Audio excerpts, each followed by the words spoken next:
Does a headache rack on your truck body actually add structure, or is it just a decorative item that's going to wear out over time? We're here at NXG Bodies with Joe Lewis. He's going to tell us about the XRack.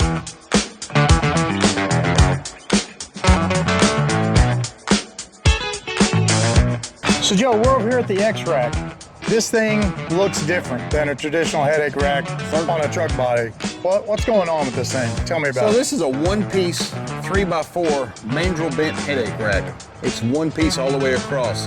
When many standard bodies on the market have a 4, 5, or 6-piece headache rack, we have a one-piece headache rack because we understand many of our commercial users are going to be towing trailers or hauling a heavy load. And should the unthinkable occur, we want to make sure that our users of our bodies are protected. You know, if a gooseneck trailer were to come detached, for instance, and that trailer were to shift forward, we want to have maximized protection on our body. Not only is that a one-piece rack, but if you look at our front breastplate on our body, it's actually welded to the top of the deck of our body. So when your customers are actually throwing ladders, tool bags, electrical wiring against that front sheet, when most companies actually caulk that to the front deck of the body, we actually weld it. So it's a much stronger, less vibration prone headache rack. Also, what you'll notice on this rack right here, Jonathan, is it's welded on 3 planes. Most headache racks are only welded on the vertical and horizontal. We actually weld that headache rack at the top in 270-degree form, and then we wrap it in a 180-degree on the deck.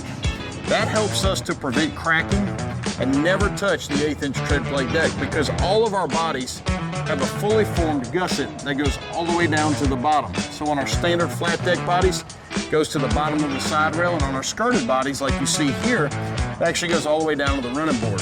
That way the body is actually holding that headache rack in place versus an 1/8-inch tread plate deck with welds in every plane we can possibly place them. So it's adding structure to the bed. It is. It's making sure that you're not interfering with the longevity of the paint and the tread plate here. That's correct. I also see you have some weep holes here. So even though it's welded, moisture could still get out if it needs to be. Yeah, we have laser cut drain holes that span across the entire width of the body. So in rainy climates, we can drain that water, which helps to maintain the structural integrity of the powder coat.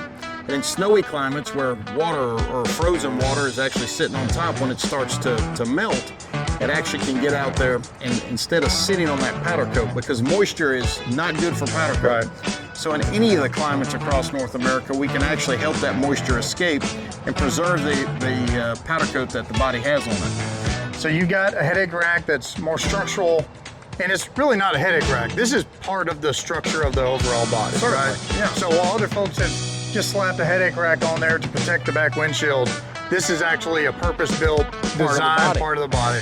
We use no bolts. You know, that's the neat thing is when some people use a bolt that can back out or crack, we've actually got this thing fully welded on and integrated into our body. Yeah, that's great. This is a definite upgrade versus the standard bodies out there. No doubt.